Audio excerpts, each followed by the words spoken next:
Presiden La Liga Javier Tebas melaporkan Manchester City ke Komisi Eropa. Laporan itu didasari dugaan adanya pelanggaran atas perusahaan yang menyokong mereka. Tebas, bos divisi teratas Liga Spanyol, menuding Manchester City dipelihara oleh struktur yang mengakali aturan-aturan. Ia percaya klub Liga Inggris tersebut diuntungkan secara kompetitif baik di kancah domestik maupun Eropa.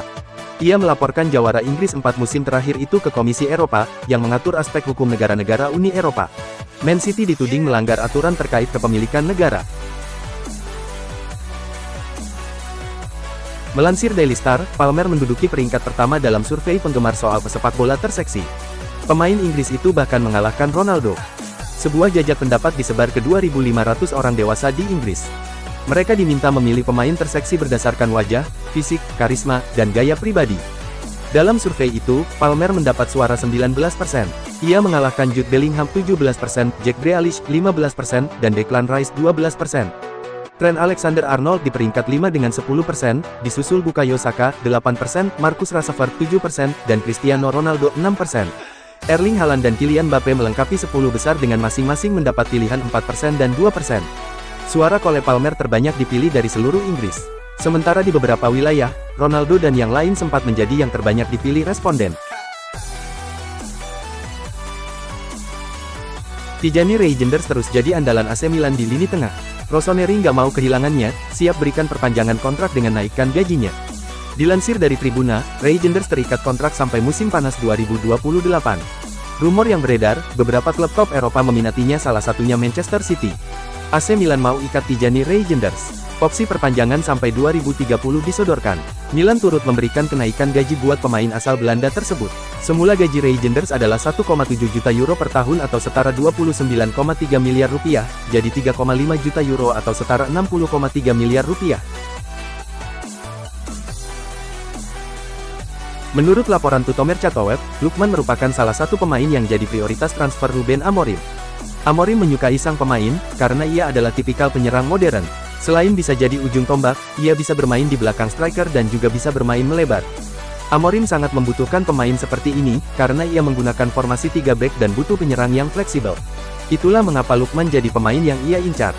Kabar baiknya bagi Manchester United adalah Lookman bisa dinego di musim panas nanti. Atalanta awalnya membanderol sang penyerang di angka 60 juta euro. Namun dengan situasi sang pemain, cukup sulit bagi mereka untuk menjualnya dengan harga semahal itu. Alhasil manajemen Atalanta siap berdiskusi dengan MU dan menurunkan harga jualnya di musim panas nanti. Klub La Liga, Real Madrid nampaknya harus waspada dengan Al Hilal di musim panas nanti. Klub Saudi Pro League itu dilaporkan siap memecahkan rekor transfer dunia untuk merekrut Vinicius Junior. Menurut laporan The Telegraph, Al Hilal sangat serius ingin memboyong Vini ke Arab Saudi di musim depan. Mereka dilaporkan akan menawarkan uang sekitar 242 juta euro kepada Real Madrid untuk jasa sang winger. Mereka yakin tawaran sebesar ini akan sulit ditolak Real Madrid, sehingga mereka optimistis bisa mendapatkan jasa winger timnas Brasil tersebut. Ada kabar baik datang bagi Arsenal. The Gunners berpotensi mengamankan jasa Benjamin Sesko dari RB Leipzig di musim panas nanti. Namun Arsenal tidak serta-merta bisa mendatangkan striker timnas Slovenia itu dengan mudah. RB Leipzig akan tetap membanderol sang striker dengan harga mahal. Mereka hanya mau melepaskan sang striker sesuai dengan klausul rilisnya. Itu berarti Arsenal harus membayar 80 juta euro untuk mendapatkan jasa sang striker. Leipzig ogah menjual sang pemain di bawah harga itu. Jadi Arsenal harus menyiapkan uang dalam jumlah besar untuk merekrutnya. Penyerang Liverpool Darwin Núñez dikabarkan diincar oleh klub La Liga Atletico Madrid. Rumor ini disebarkan oleh Cut Offside. Laporan itu mengklaim bahwa Diego Simeone sangat mengagumi permainan Núñez. Atletico sebenarnya sudah punya Julian Alvarez, yang baru mereka beli dari Manchester City pada musim panas 2024 lalu. Mereka juga punya Antoine Griezmann. Akan tetapi kontrak Griezmann akan berakhir tahun depan. Jadi Núñez kemungkinan akan dijadikan pengganti jangka panjang untuk pemain asal Prancis tersebut. Mohamed Salah dikabarkan sedang dalam pembicaraan dengan Inter Milan untuk bergabung dengan status free transfer musim panas ini. Kontrak sang bintang Liverpool akan berakhir pada tanggal 30 Juni mendatang, dan ia belum menunjukkan tanda-tanda akan memperpanjangnya. Inter Milan memiliki rekam jejak yang baik dalam merekrut pemain bintang secara gratis. Klub asal Milano itu seringkali memanfaatkan status pemain bebas untuk memperkuat skuad tanpa harus mengeluarkan biaya transfer. Dengan strategi ini, Inter tetap bisa bersaing di Serie A dan Liga Champions meski memiliki anggaran terbatas. Jika berhasil membawa Salah, ini akan menjadi salah satu transfer terbesar mereka dalam beberapa tahun terakhir. Meski tidak bisa menawarkan gaji setinggi Liga Pro Arab Saudi, Inter bisa menjanjikan Salah kesempatan tetap bermain di Liga Champions dan meraih trofi. Ini bisa menjadi faktor penarik bagi sang pemain. Negosiasi antara Inter Milan dan Mohamed Salah masih dalam tahap awal, tetapi ini sudah menjadi kabar yang mengejutkan dunia sepak bola. Apakah Salah akan kembali ke Italia musim depan? Ex-back Liverpool Jamie Carragher memprediksi Real Madrid nantinya akan sukses membajak William Saliba dari Arsenal. Rumor ketertarikan Real Madrid pada William Saliba itu kemudian dikomentari oleh Jamie Carragher. Ia langsung memberikan peringatan kepada fans Arsenal. Ia yakin Arsenal bakal mengalami nasib serupa dengan Liverpool. Carragher yakin William Saliba bakal dibajak Madrid, sama seperti saat Los Blancos membajak Xabi Alonso dulu. Manajer Manchester United, Ruben Amorim mengomentari kritik yang diberikan Roy Keane kepada Bruno Fernandes. Ia menilai sang legenda telah salah menilai Fernandes. Dalam konferensi persnya, Amorim dimintai tanggapan terkait komentar Keane tersebut. Ia menilai Keane telah salah menilai Fernandes. Pada kesempatan yang sama, Amorim meminta Fernandes tidak terlalu memikirkan kritikan Keane tersebut. Ia menilai sang pemain telah memberikan kontribusi yang bagus baik sebagai pemain dan juga seorang kapten tim. Manajer Manchester United, Ruben Amorim buka suara terkait insiden Alejandro Garnacho di tengah pekan kemarin. Ia sudah berbicara dengan sang pemain dan winger asal Argentina itu mendapatkan hukuman. Dalam jumpa persnya sebelum laga, Ruben Amorim menuturkan bahwa ia sudah bertemu dengan sang winger. Ia menyebut bahwa Garnacho sudah mengklarifikasi situasi tersebut. Amorim menegaskan bahwa masalah Garnacho ini hanya kesalahpahaman belaka, sehingga semuanya sudah beres. Namun ia menyebut bahwa sang pemain tetap mendapatkan hukuman atas tindakannya itu. Masa depan Ronald Araujo di Barcelona dikabarkan masih tidak jelas meski ia baru saja memperpanjang kontraknya di klub Katalan tersebut. Barcelona memperpanjang kontrak Ronald Araujo sampai musim panas 2031 mendatang. Namun dalam kontrak barunya ini ada klausul baru yang disertakan. Sebelumnya Barcelona memagari Araujo dengan klausul rilis sebesar 1 miliar euro. Namun sekarang klausul rilisnya cuma sebesar 65 juta euro saka. Ronaldo Araujo sendiri sebelumnya pasti berharap bisa mendapat tempat utama di skuad Barcelona di bawah asuhan Hansi Flick. Namun situasi di Barca tak sesuai ekspektasinya. Ia kini kalah bersaing dengan Inigo Martinez. Demikian juga Pau Cubarsí dan Eric Garcia. Araujo kini jadi pemain pilihan keempat di pos back tengah di era Hansi Flick ini. Hal tersebut terlihat di laga lawan Rayo Vallecano, Las Palmas, dan Atletico Madrid, di mana ia hanya duduk di bangku cadangan. Ia terakhir bermain pada tanggal 9 Februari tahun 2025 lalu. Saat itu Barcelona bermain lawan Sevilla. Ada informasi baru seputar perburuan striker baru Manchester United. Setan Merah dikabarkan tidak terlalu berminat untuk merekrut Victor Osimhen di musim panas nanti. Alasan pertama mengapa Manchester United ragu merekrut Osimhen karena faktor label harga. Sang striker memiliki klausul rilis yang cukup mahal. Ia dibanderol sekitar 75 euro di musim panas nanti. Bagi MU, harga itu tergolong cukup mahal. Apalagi karena kontrak sang striker di Napoli sudah menipis. Alasan lain mengapa transfer Osimhen sulit terjadi karena tuntutan gaji sang pemain. Osimhen saat ini digaji sekitar 250.000 pounds per pekan. Ia dikabarkan tidak mau digaji kurang dari angka itu. Sementara MU sendiri lagi melakukan pengetatan anggaran di tim mereka. Jadi mereka tidak bisa menggaji pemain semahal itu. Sebuah asa disampaikan oleh Chido Obi. Striker muda Manchester United itu berharap ia bisa lekas mencetak gol bagi tim utama Setan Merah. Dalam wawancaranya di MU TV, Obi mengaku senang diberikan kesempatan bermain di tim utama MU. Meski sejauh ini jam bermainnya masih sedikit, namun sang striker merasa bangga bisa debut di tim utama MU. Sang striker sendiri mengaku tidak akan berpuas diri dengan debutnya di tim utama MU. Obi berjanji akan bekerja keras agar ia bisa mencetak gol bagi Setan Merah. Nathan Chuaon mungkin tengah mengalami titik terendah dalam kariernya. Ia tidak terpakai di Swansea City dan terancam kehilangan tempat di timnas Indonesia. Sejak dinaturalisasi sebagai warga negara Indonesia, WNI, pada Maret tahun 2024, Nathan hampir selalu menjadi pilihan utama di timnas Indonesia yang saat itu masih ditangani Shin Tae-yong. Ia tidak pernah absen. Nathan disukai Shin Tae-yong lantaran ia serba bisa. Posisi aslinya adalah bek sayap kiri. Namun ia kerap dipasang sebagai gelandang bertahan. Selain itu ia juga menjadi wingback kiri. Seiring pergantian pelatih dari Shin Tae-yong dan Kluivert, serta rencana PSSI menaturalisasi Dean James yang berposisi sebagai bek sayap kiri dan Joey Pelupesi yang berperan menjadi gelandang bertahan, Nathan bisa tergerus. Nathan harus siap menerima kenyataan jika hanya menjadi pelapis di timnas Indonesia.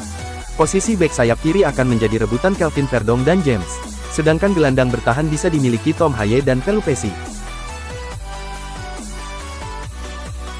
Lionel Messi mengaku mengalami kesulitan di Paris Saint-Germain. Dia juga mengindikasikan bahwa terpaksa bergabung dengan Les Parisiens.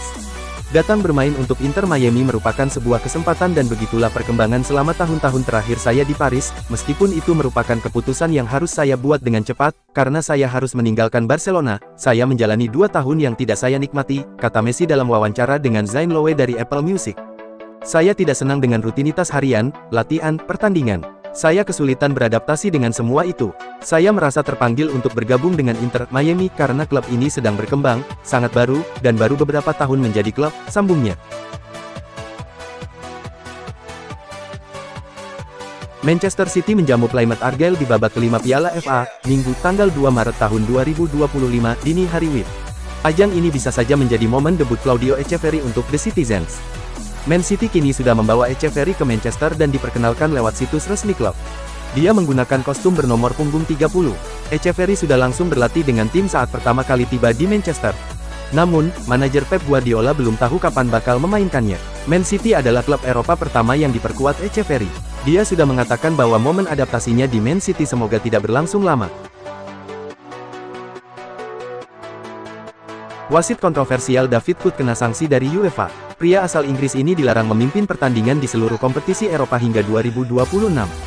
Sanksi terbaru buat Kut diberikan UEFA, Kamis tanggal 28 Februari tahun 2025. Federasi Sepak Bola Eropa itu menjatuhkan larangan kepadanya memimpin laga-laga di bawah naungan UEFA terhitung hari ini hingga tanggal 30 Juni tahun 2026. Menukil The Sun, UEFA menghukum Kut karena telah merusak nama baik sepak bola, khususnya UEFA. Wasit kelahiran Nottingham ini juga melanggar aturan dasar perilaku yang baik setelah ketahuan mengonsumsi narkoba. Joshua Kimmich dikabarkan takkan memperpanjang kontraknya di Bayern Munich. Barcelona dan Real Madrid disebut siap merekrut pemain asal Jerman tersebut. Dikutip dari Sport, Barcelona dikabarkan mengintip peluang untuk mendatangkan Kimmich jika kontraknya habis di Bayern. Sosok pelatih Barcelona, Hansi Flick, disebut bisa melancarkan jalan Kimmich merapat ke klub asal Catalonia tersebut. Namun upaya Barcelona mendatangkan Kimmich akan mendapat saingan dari sejumlah klub besar. Salah satu klub yang disebut juga tertarik kepada Kimmich adalah rival abadi Barcelona, Real Madrid. Madrid masih mencari pengganti Toni Kroos yang pensiun akhir musim lalu. Tugas yang sebelumnya dilakukan Kimmich di Bayern. Rafael Benitez menjagokan Inter Milan juara Serie A musim ini. Namun, ia menilai Napoli bisa bikin kejutan dalam perburuan gelar karena dilatih Antonio Conte. Mantan pelatih Inter dan Napoli, Rafael Benitez, menjagokan Nerazzurri memenangi perburuan Scudetto musim ini. Meski begitu, ia menilai Napoli tetap punya peluang untuk mengalahkan Inter dalam perburuan juara. Keyakinan Benitez ini didasari karena Napoli dilatih oleh Antonio Conte. Conte sudah 4 kali meraih gelar juara Serie A sebagai pelatih bersama Juventus dan Inter. Sergio Conceicao sedang disorot tajam setelah AC Milan tersendat. Conceicao tak menyangkal tidak ada kepastian terkait masa depannya di klub. Saya memberikan segalanya. Setiap hari, orang-orang membicarakan tentang saya dan apakah saya akan bertahan atau tidak, ceplos juru taktik Portugal ini dilansir Football Italia. Jika klub memutuskan untuk melepas saya pergi, saya akan berkemas dan pergi. Saya tidak dihormati kok, saya terus dikritik. Saya melihat wawancara dengan pelatih-pelatih lain di hari pertandingan, dan saya tidak akan pernah melakukan hal yang sama. Saya sudah memenangi 13 titel juara, saya selalu tampil bagus melawan tim-tim Italia, kecuali melawan Inter. Saya bukannya datang dengan tiba-tiba. Staf saya dan saya mesti dihormati, sungut dia. Sekarang saya memang berada di sini, tapi saya tidak tahu untuk berapa lama. Mungkin sampai besok, atau 1,5 tahun. Milan akan terus berlanjut, tapi saya butuh rasa hormat, sengat Sergio Conceicao. Ex-pemain Real Madrid Jesse Rodriguez mengomentari rumor Vinicius Junior ke Arab Saudi. Vinicius didesak agar bertahan di Madrid, klub terbaik di dunia. Jika aku adalah Vinicius, aku nggak akan pergi ke Arab Saudi, dia kan sudah berada di klub terbaik di dunia.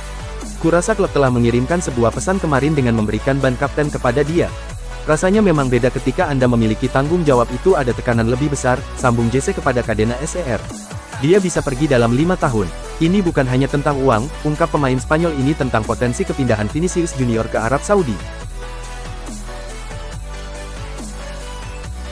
Ada spekulasi baru seputar masa depan Theo Hernandez.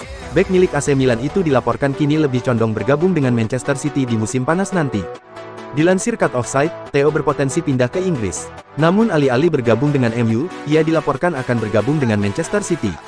Menurut laporan tersebut, Manchester City sangat tertarik untuk merekrut Theo karena mereka butuh bek kiri baru. Pep menyukai Theo karena gaya bermainnya yang ofensif, sehingga bek timnas Prancis itu dirasa bakal cocok untuk timnya. Menurut laporan yang sama, Manchester City mulai bergerak untuk mengamankan jasa Theo. Mereka sudah mengontak manajemen AC Milan. Mereka sudah mengutarakan keinginan mereka untuk meminang sang bek. Pihak Milan pada dasarnya tidak keberatan melepaskan Theo ke Etihad Stadium. Namun mereka membanderol sang bek dengan harga yang cukup mahal. AC Milan menginginkan sekitar 50 juta euro untuk jasa Theo di musim panas nanti. Bayern Munich meraih poin penuh di markas VfB Stuttgart dalam lanjutan Bundesliga. Bayer Leverkusen menang 3-1 meski sempat tertinggal lebih dulu. Stuttgart unggul lebih dulu di menit ke-34. Angelo Stiller melepaskan bola tembakan dari luar kotak penalti yang meluncur mulus ke gawang Bayer. Tim tamu menyamakan kedudukan sebelum turun minum. Michael Olise yang sukses membobol gawang Stuttgart. Olise mendapat umpan terobosan dari Leroy Sané sebelum membawa bola masuk ke kotak penalti dan menembaknya masuk ke gawang.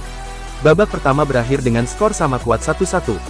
Bayern Munich membalikkan keadaan di babak kedua, tepatnya menit ke-64. Leon Goretzka yang mencatatkan namanya di papan skor. Goretzka memanfaatkan kesalahan kiper Stuttgart, Alexander Nobel, yang mengirim bola ke rekan setimnya tapi bisa direbut Goretzka hingga menjadi gol. Bayern memimpin 2-1. Bayern menambah gol pada menit ke-90 melalui sepakan jarak jauh Kingsley Coman, setelah melewati adangan Nobel yang keluar dari kotak penalti.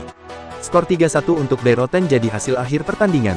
Kemenangan ini membawa Bayern kukuh di puncak klasemen Bundesliga dengan 61 poin, unggul 11 angka dari Bayer Leverkusen di bawahnya. VfB Stuttgart tertahan di urutan ke-7 dengan 36 poin.